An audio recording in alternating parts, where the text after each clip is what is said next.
Est-ce que le chien voit en noir et blanc? Est-ce que la vision du chien elle est meilleure que celle de l'être humain? Est-ce que le chien réussit à voir quelque chose pendant une nuit noire? On va parler de ça dans cette vidéo. Viens avec moi, j'explique dans le chemin.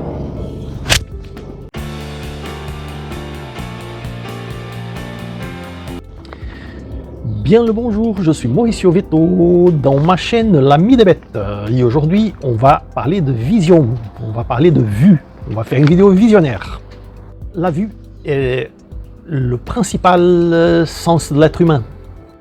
Il est placé en premier dans l'échelle hiérarchique des autres sens, laissant loin derrière l'ouïe, l'olfaction, etc. C'est par la vue que l'être humain a les principales perceptions du monde extérieur. Est-ce que c'est comme ça avec le chien aussi? Ben non.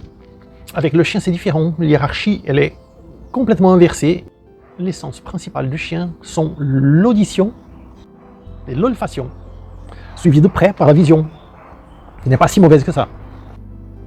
On voit des différences par rapport à l'homme dans la perception des couleurs, dans l'intensité de la luminosité perçue pendant la nuit.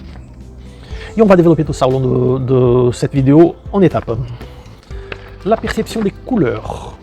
La distinction des couleurs chez l'homme est faite par des cellules appelées des cônes. Et on a trois types de cônes en être humain qui distinguent les trois couleurs primaires, jaune, bleu et rouge. Et les combinaisons font les couleurs secondaires, on arrive aux couleurs tertiaires après. À titre d'exemple, pour les oiseaux, un aigle par exemple, qui voit vraiment mieux que l'être humain, il a 4 types de cônes. Il arrive à l'ultraviolet, que nous ne réussissons pas à voir. Et bien le chien a que 2 types de cônes. Donc il voit le jaune et le bleu. Il ne voit pas le rouge. Et ce rouge est substitué par des tonalités de gris. Aussi, le jaune et le bleu, que nous pouvons voir de façon éventuellement plus vif, le chien il le voit dans un ton pastel. Donc tout est un peu pastel, avec une individualisation du jaune et du bleu, et le reste est complété par du gris. Ça fait que l'homme réussit à avoir environ 150 couleurs et tonalités différentes, tandis que le chien, il s'arrête aux 40. Un autre aspect, c'est la vision périphérique.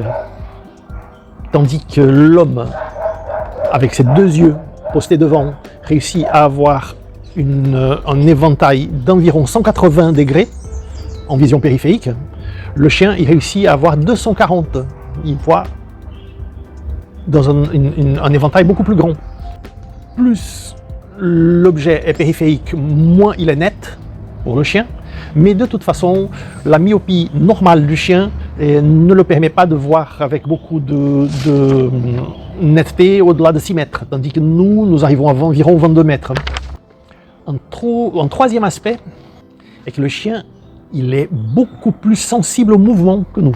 Il suffit de voir un chien chasser des mouches, par exemple, chasser des insectes, et vous verrez que son taux de réussite est incroyable par rapport à nous. Il voit bien les mouvements, et même les mouvements imperceptibles.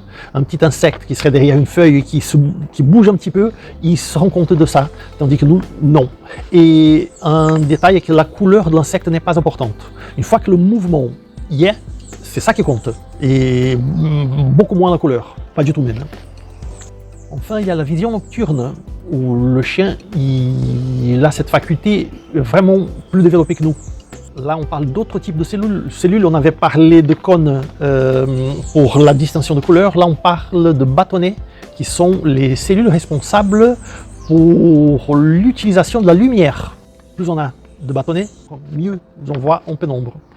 Et le chien a 4 fois plus de cellules que nous, proportionnellement parlant. Ce qui fait qu'il a besoin de 25% de la lumière nécessaire pour un être humain voir quelque chose dans le noir. Donc il a 4 fois plus d'acuité visuelle nocturne que nous. Et ça, c'est un héritage de l'époque ancestrale où ils étaient chasseurs. Pendant la nuit, évidemment, les meilleurs chasseurs étaient ceux qui voyaient mieux. Il y a une sélection qui a été faite naturellement là-dessus. Après tout ça, on peut se demander pourquoi il y a tellement de jouets pour chiens de couleur rouge, orange, bordeaux, et même pourquoi il y a des sacs de nourriture de rations pour chiens de couleur rouge ou orange, la réponse est là aussi très simple, c'est parce que les fournisseurs, ils visent l'être humain qui achète, et pas le chien. Mais si vous voulez donner à un chien un jouet dont la couleur va avoir un rôle, achetez en jaune ou en bleu, parce que les autres couleurs, c'est comme si c'était du gris pour lui. Je vous remercie de votre appui. Je demande d'écraser le bouton du like. C'est très important pour nous, pour le développement de cette chaîne. Et à bientôt pour une prochaine vidéo.